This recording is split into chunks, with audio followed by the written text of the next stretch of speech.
doing a show on the 28th of March at OT 301. It's a SubCulture, like 10th anniversary party, so that'll be cool. I played that venue before, it's really good. What are your memories of that venue?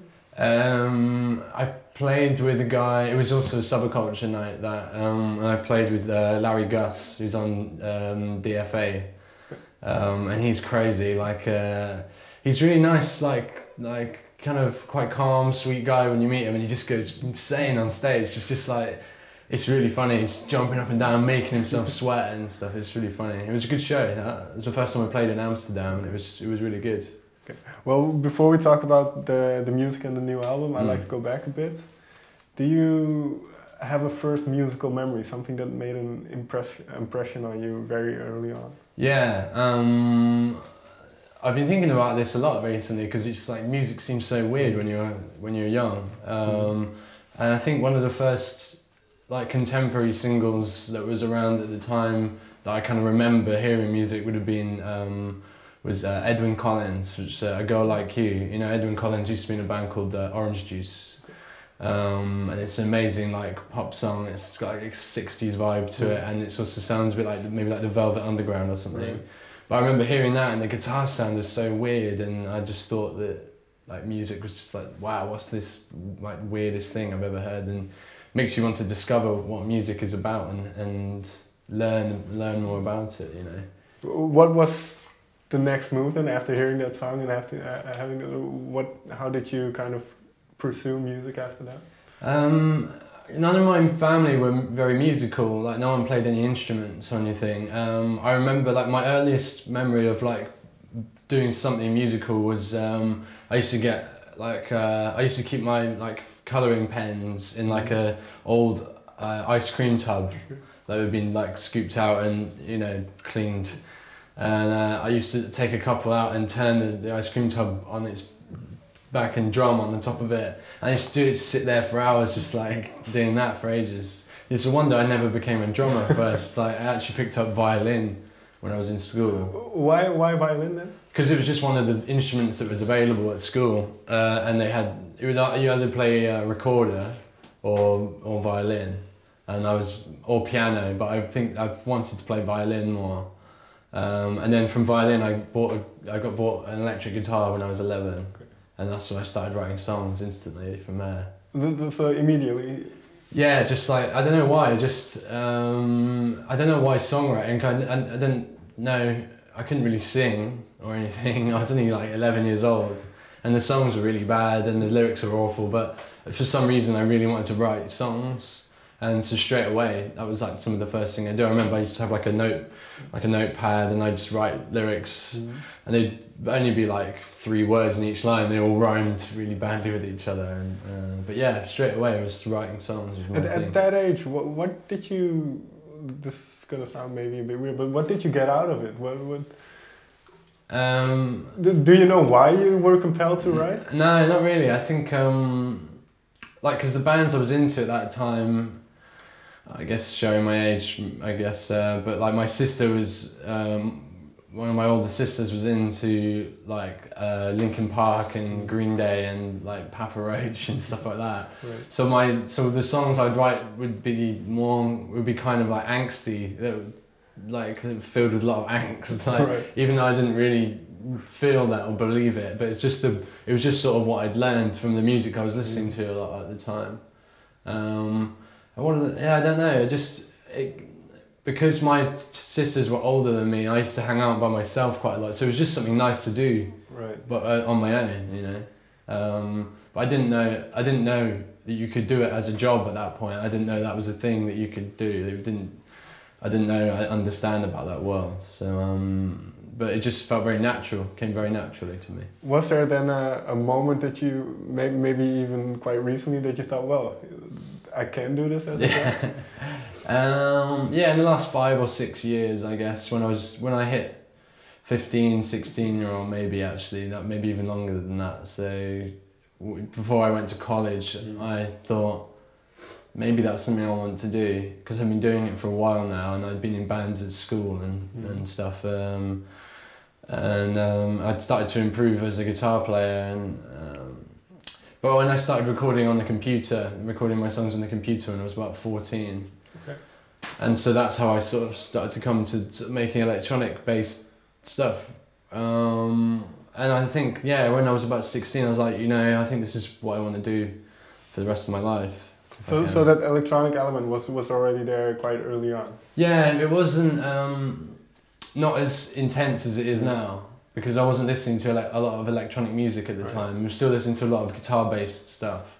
But there were a few records that came into my life, like just stuff by like Beck or something, who kind of mixed a lot of different genres together, and that made me interested in exploring some more electronic sounds. And in the software I was using on my computer, there were kind of synthesizers that you could use in the software, and I didn't know what they did, and it was just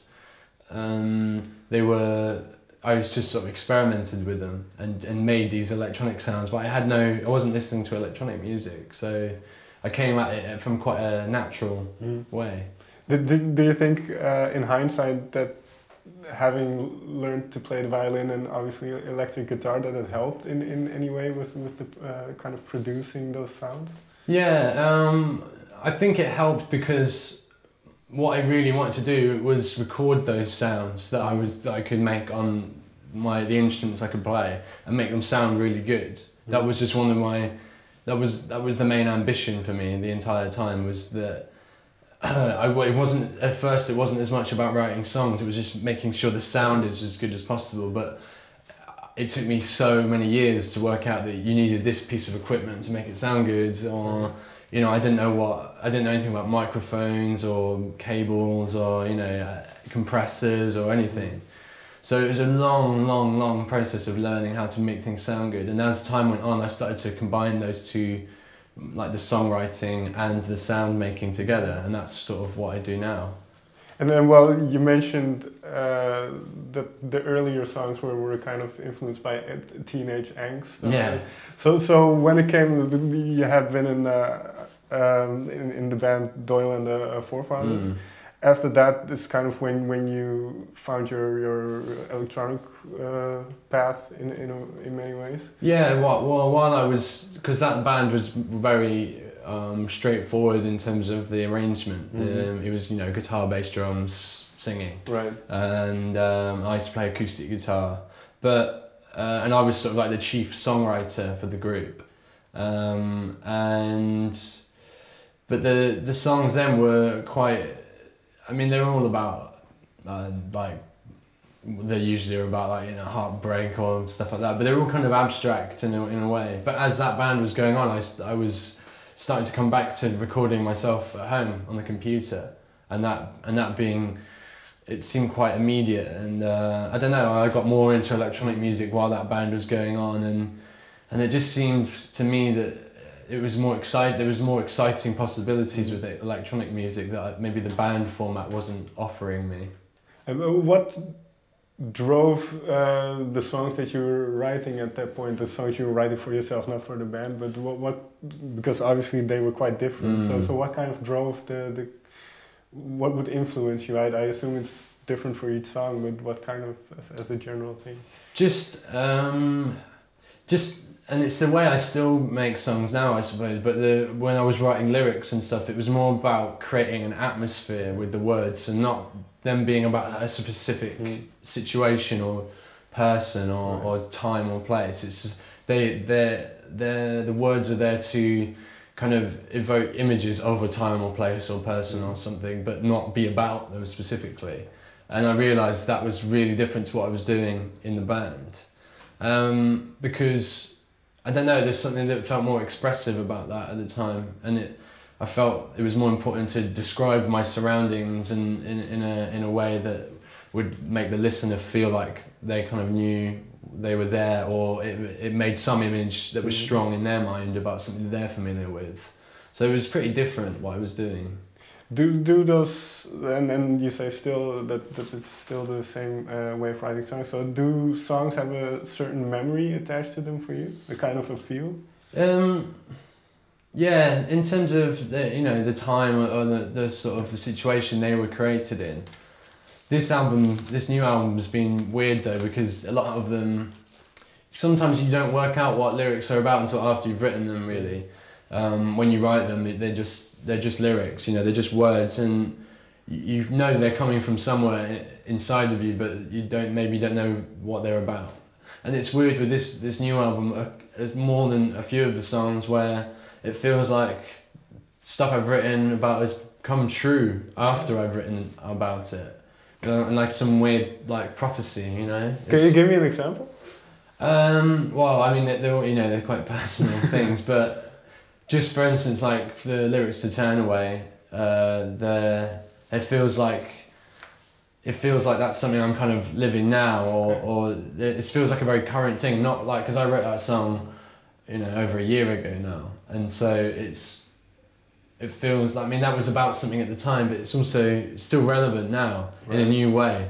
New relevance has been brought to the words, and it's really odd, it's really strange feeling that, like you're able to predict your own future, right, or something. Yeah, I can imagine. So, well, you mentioned Turn Away, so was this one of the first songs that was written for the new record? I mean, I didn't really do it in order, you know, okay. There wasn't, things would be finished before, you know, you'd start something, but they'd come back to it, right, 6 months later, whereas in that 6 months you might have finished another song that you only started in that 6 months' time. So it's hard to remember, really. I remember, like, I know that Hearts That Never, the track that comes after Turn Away, was the song that took me the entire process of making the album to finish. So from the start of it, that was one of the first songs I started, definitely, but it was also the final song that I finished. So, and the others sort of drifted in and out. A lot of them came in very different ways. Melodies from one song I'd be trying to do in a certain style that wasn't working, but I was really attached to that melody or that chord progression or something. And so you know, you'd revisit those melodies or chord progressions and they'd come out in a completely different way later. So I don't, in terms of when I was working on a specific track, it seems quite hard to remember that now, yeah.